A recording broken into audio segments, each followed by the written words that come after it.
as a Holdfast Nations at War regiment.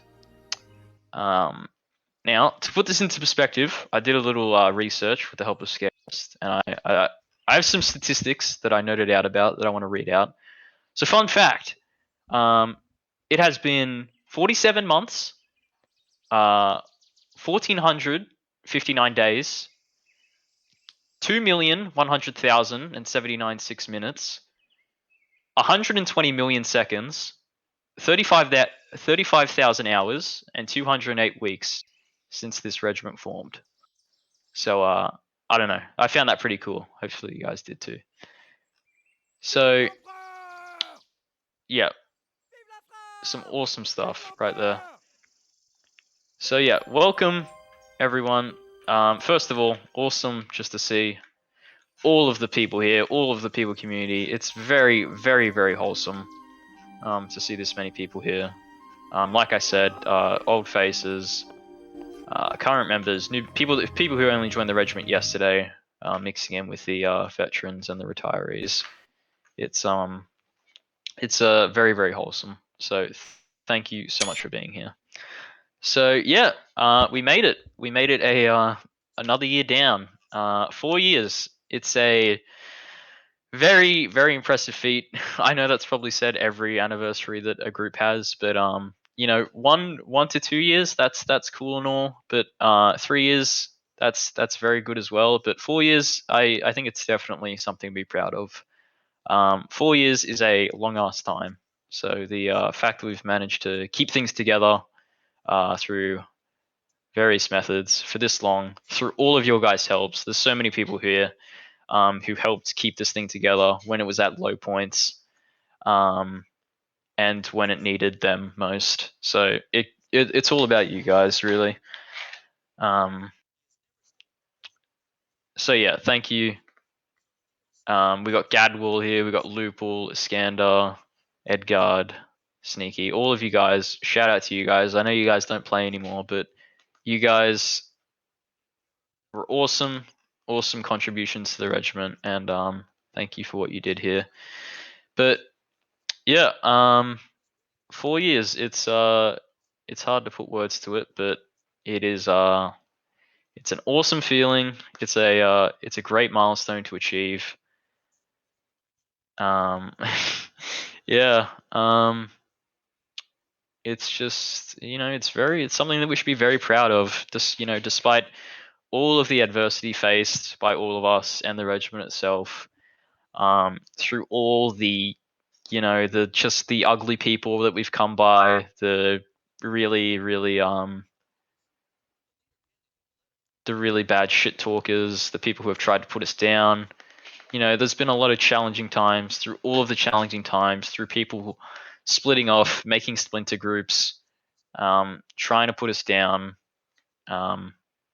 We've lasted, we've thrived through all of that, thanks to all of our efforts, thanks to all of your guys' efforts. So it's great, it's awesome, it's really, really awesome what we've achieved here. It's really wonderful. We've managed to grow, specifically in the last few months. We've managed to grow out of Holdfast and into other games that are now hosted frequently on the server, such as Hearts of Iron, Rising Storm, and others. So that's awesome.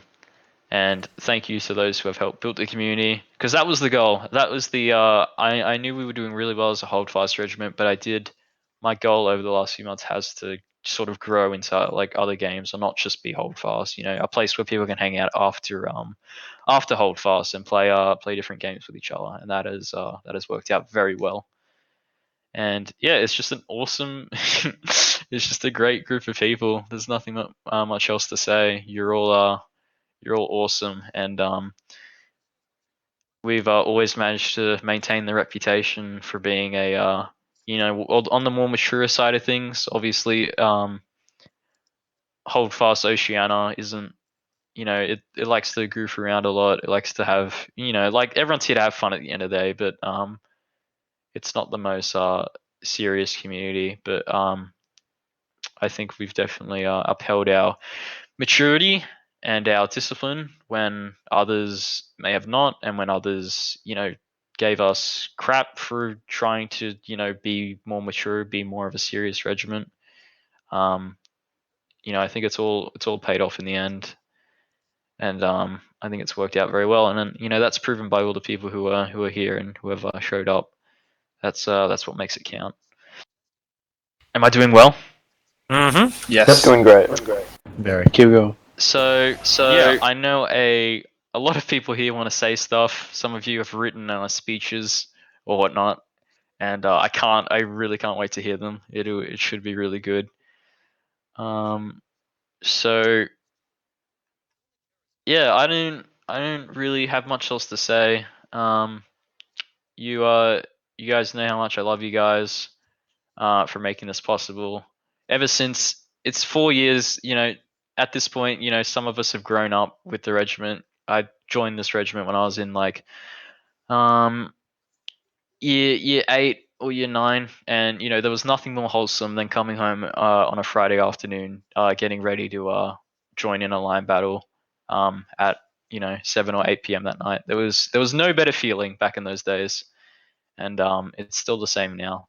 So I hope the regiment has provided and the plays in it have provided some positive things to you guys, have made your online internet lives more memorable, and I hope there's been at least a few good memories that each of you have had here, even if you're not in the regiment. Just a good moment of the regiment. So yeah, it's awesome. Nothing can stop us if you guys keep up what you've been doing. If you guys keep the bond that you've been going, if you keep up the your guys discipline with the officers, keep listening to them. Even when we had a lot of people who haven't played in a while, we had a lot of those people on tonight, and we still managed to win the event. So that's proof. Just keeping faith in your officers, keeping faith in each other, and sky's the limit, I guess. And 62 people, that's it's insane. It's crazy. It's more than most NA regiments bring, and they have a lot more players than us. So yeah, like I said, I think I said this in an announcement around New Year's or something, but we're not. It's not. We don't pretend. We don't brag about our achievements, or if we win a lot of events. We don't brag about that, and that's what I like. I like that we're very humble. We don't claim to be the best regiment. We don't claim to be the biggest. We're just a place where people can come, make some friends, have some fun, and all while in behaving in a mature, professional manner. So, yeah, very proud of it. Very proud of all of you. Each and every one of you have contributed in your own way, and I couldn't be more thankful. So, thank you. All right. Now that's all I'm going to have to say for now. I'm probably going to speak again at the end. But we have a few things to do. So first of all, I'm going to invite Scare West to the stage to read out the Tale of 3E, a whole 4 years worth of history for all of you to hear that may not be familiar with it. And if you want to follow along, you can go to the Tale of 3E channel at the top of the Discord, and you can follow along with while Scare West speaks. So let me see if I can find him. There he is. Invite to speak. See if this works. There we go. All right. Stage is yours, Scare West. Are you gonna add the new bit? Yeah. Just say the new bit. Just get it up. Just get it up. Okay. And then just add it on to the end. Fuck it. Okay. Tale of the Three. The beginning. Years ago, there was a great man, and he had found something which he thoroughly enjoyed. But there was something missing. So much potential could he see as he surveyed the battlefield, but there was yet no way to harness it, except for a single course of action. Now, regiments were nothing new. However, no matter how he searched, there seemed to be no Australian-orientated ones, and thus this great man decided to form the First Royal Australian Federal Guard, or First RAFG. This new regiment quickly gained members under his peerless leadership, such as Daniels the McNugget, Edgard, Papagucci, Fullborn, the Legend 27, and Fizzy, who later became weaponized autism, as well as many more. This was only half the battle. However, Oceania events were still needed so we could escape the high ping and lag that would plague us in North American events. The how is lost to the ages, but at some point early on, other Australian groups were found. The first GOG, first CB, and thus the Oz New Zealand community was formed, with Digo, who could provide service for our events on his trusty MacBook. Soon we were joined by the emerging Latsao Freikorps, and so the foreseen grandeur of the game had been seized without the true toxicity which had plagued the predecessor, Manor and Banner Warband, Napoleonic Wars DLC. Mount Blade. For a time, everything was as it should be, but soon this great man, whose name was Angry Koala 2184, began to dream bigger. Again, the how and when exactly have been lost through the ages, but at some point, Angry Koala met some other like-minded individuals.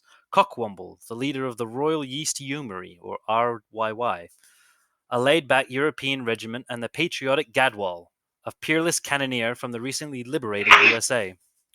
Together they began to lay the foundations of the greatest regiment to ever grace the game, the Royal Commonwealth Corps, or RCC.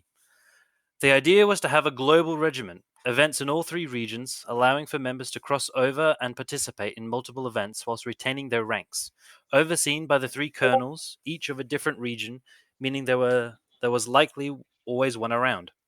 Thus, the first RAFG and the RYY and Gadwell's militia merged, and it was a sight to behold. The immense greatness, however, merely meant the fall was so much harder. Almost immediately after the merge, Cockwomble, colonel from the EU regional, had to deal with the fickle mistress of real life, and was unable to perform his duties, but his loyal men stepped up and managed without him. Full Moist, the soy boy. For a time, all was relatively well, but the remaining colonels heard reports that the EU RCC continued their memeish behavior during EU events. Such actions went against the semi-serious nature that the RCC was intended to be. Alas, blame cannot be placed at anyone's feet in particular, as it turns out that Cockwomble had misinformed the RIY members about the merge. They had to man expected to merely a name change, that it was business as usual for them, and they would remain autonomous, answering only to their colonel and other officers. This was at odds with the true nature of the RCC. Thusly, Gadwall and Koala sought to promote officers in the EU division who could officially take over from the absent Cockwomble. They were met with outrage and EU members. The soy boy had almost single-handedly managed the EU troops since the beginning, and most agreed they should have the autonomy and power to choose their own officers to replace Cockwomble. Meanwhile, as the colonels Koala and Gadwell knew it was their right as the commanders to do so. Both sides had good points, and both were right and wrong simultaneously, but the RCC could not withstand such division amongst its community. It splintered, fractured, and finally broke apart. In the failing days of the RCC, our great man laid the foundations of the KUK, an Austro-Hungarian-based regiment. As we would later be reminded, such a regiment was not time period accurate. More on that later. Koala is of Hungarian descent, and thus wanted to reflect their might with our mighty regiment. As with the RCC, most continued to follow where he had led, including the patriot Gadwall, and many of his NA troops. As it had with the first RFG and the RCC, the Oz New Zealand community had events continued week in and week out. Digo had by this time upgraded to the coveted MacBook Air, and thus improved the quality of our event servers. No one generally cared about our regiment not being time period accurate, save one. Wolfgang, commander of the Lutzau, was displeased with our glorious leader's choice of regiment. Having his men, as well as himself, point out that we were part of the Austrian Empire at the time and should parade around as Austrians to be authentic. We all just smiled, waved, and had a good time with our comrades. but it continued to eat at Wolfgang that we were not authentic. True roleplay was missing from our regiment, and it was too much for him to handle, and so he delivered an ultimatum to protect the Germanic domination that the Latzau had shown. We would submit to his leadership. The older ones and more experienced members shall join the Latzau proper, and a sister regiment shall be created, still under his direction, for all the younger and less experienced members. An ultimatum that no one was going to accept, not even his own officers, who saw him as a power-hungry dictator, and thus cooed, led by Pavlovsky and Max. Ironically, the Latzau members' numbers dropped as they no longer enforced strict attendance and other conformity rules. Plainly, their troops just got bored and moved on. However, a few would become cucks as well. Latzau was not the only regiment to disappear from our community. The first GOG, always a small regiment, was the first to disperse. Digo, the host, even joined our regiment for a short time. We won a boxing match against the Latzau. Happy the Mute was our champion. Likewise, the first CB laid down their arms and returned to plough their fields and sow crops, abandoning the greatest conflict of the Common Era. It was a period of growth for the Cuck, both in size and social dilemmas, as a civil war developed and was fought over whether pineapple belonged on pizza. Needless to say, the truth prevailed that pineapple is perfectly fine on pizza. Tito, our Minister of State Security, ensured dissent from Koala was not tolerated, and people would disappear only to re-emerge with greater love and commitment to Koala than before. Bonding between rankers and officers was high. There was always people playing cards at the tavern, losing their money at the casino to Gucci, and his unique style and all types of things a tight-knit group such as this would do. We were also quite the multi-ethnic group, with Raj and his cousin, our Indian comrades, Mouse, our mix of Russian and Danish, Eskander, our Iranian, and of course, the beginning Odin, our Vietnamese man in the jungle. As time passed, it was always morale began to waver once more in the glories of battlefield, and it was again down to Koala to reinvigorate the regiment, and so a vote was held, with the majority deciding to reimagine ourselves. Thus, the Three was formed, now fighting for the glory of France, and we were reinvigorated. A new name, new colors, even getting a mod to change the colors of our uniforms before it was easy to re-dye them. Alas, without warning, our fearless leader disappeared suddenly. Without his guidance, the other officers were in disarray. Daniels, Tito, Gucci, Lupul, Westford, Edgard, Jackson stepped up to continue our attendance for events and kept the regiment together, but decisions only Koala could make or have the final word on could not be implemented, and everyone wondered, where was Koala? Why do we have to attend at least once if he isn't? There were also veterans who had all but retired that were in severe danger of being kicked out under the attendance guidelines. 2 weeks of nothing, and then Lieutenant Colonel Daniels, second in command of the regiment, had contact with the great Koala. The fickle mistress of real life had reared her distracting head again, and our leader had to deal with it. No ETA on a return, limited control of our chosen communication medium, and relentless negative regiment. The officers did the best they could to keep things interesting and people involved and active, but strength and interest waned. Whilst all this had been happening, a new regiment had joined the sparse Oz New Zealand community, the 1st Coalition Gaming Brigade, the 1st CG. Veterans of the previous Mountain Blade Napoleonic Wars from many different regiments had formed together to take the field against us. They had brought some of the toxic nature of Warband to our community, but additional players made the events larger, still below 100 attendees at best. Quickly becoming a deadly foe to tangle with, they provided an enemy that ourselves and the IFF, the Imperial Frontier Force, to unify against and constantly fight to help strengthen our bond and working closely with them. Hope came of our great leader's return. He had made an appearance and spoke to the regiment through a few choice images. Alas, it was false hope. He did not return, though he thought he could. We continued on relaxing the attendance required to be only a couple times a month, hoping it would be enough. Yet still veterans did not want to return, and our good friends would be kicked. Morale continued to drop as people were sick of the constant war and very little changing in the community, as max attendance dropped almost weekly.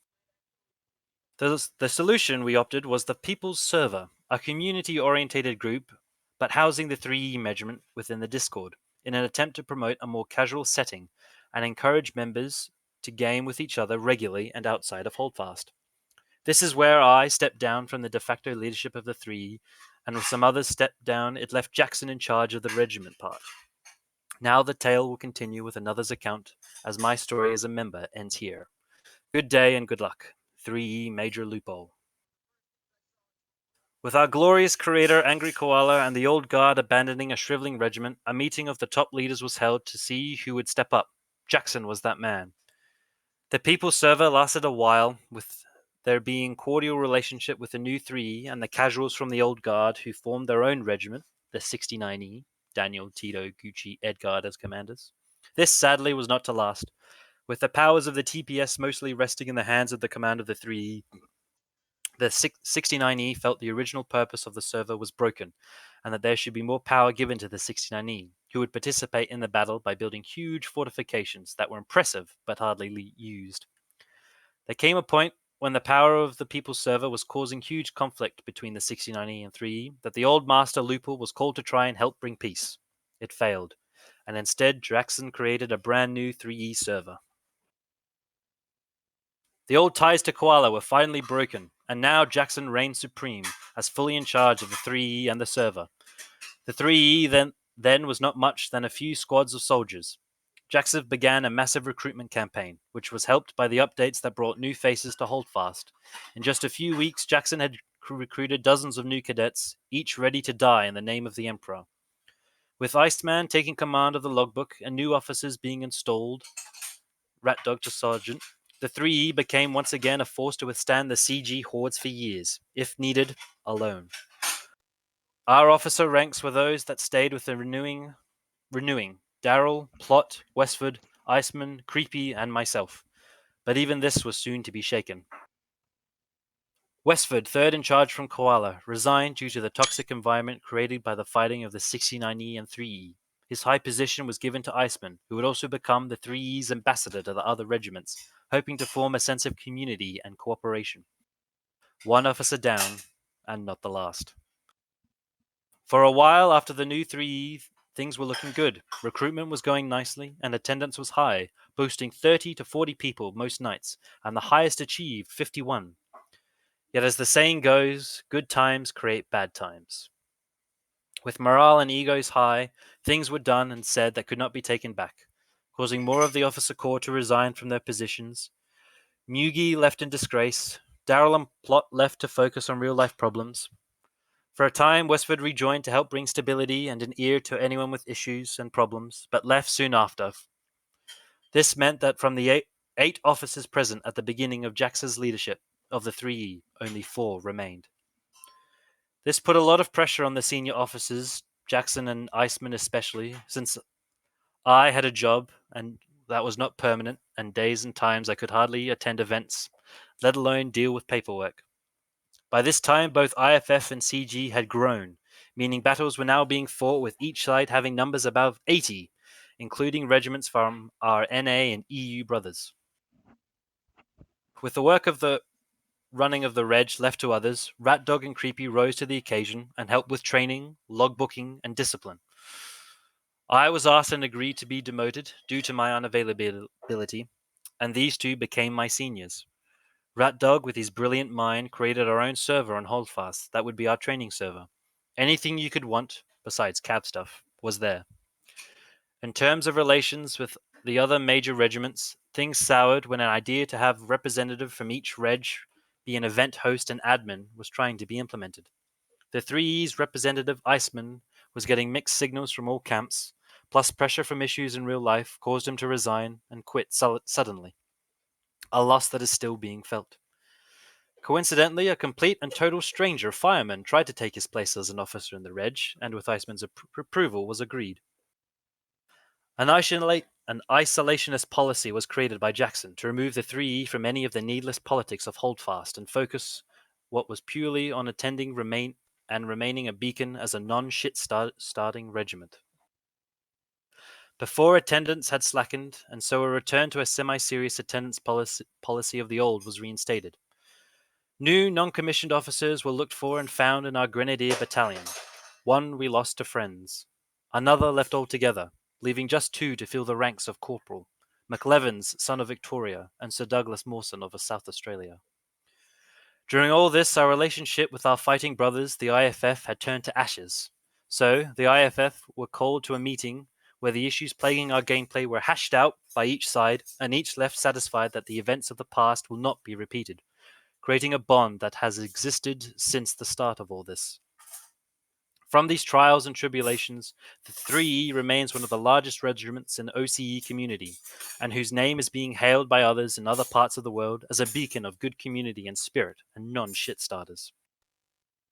Battle between 3E and IFF and CG continued with times one side were winning on winning streaks. Throughout, other regiments were created, the ARC, MLG, and OI, which helped keep numbers near server capacity. Updates for the game less frequent, so recruiting became difficult, and keeping the new cadets a challenge. New faces popped up, which are too numerous to name, but all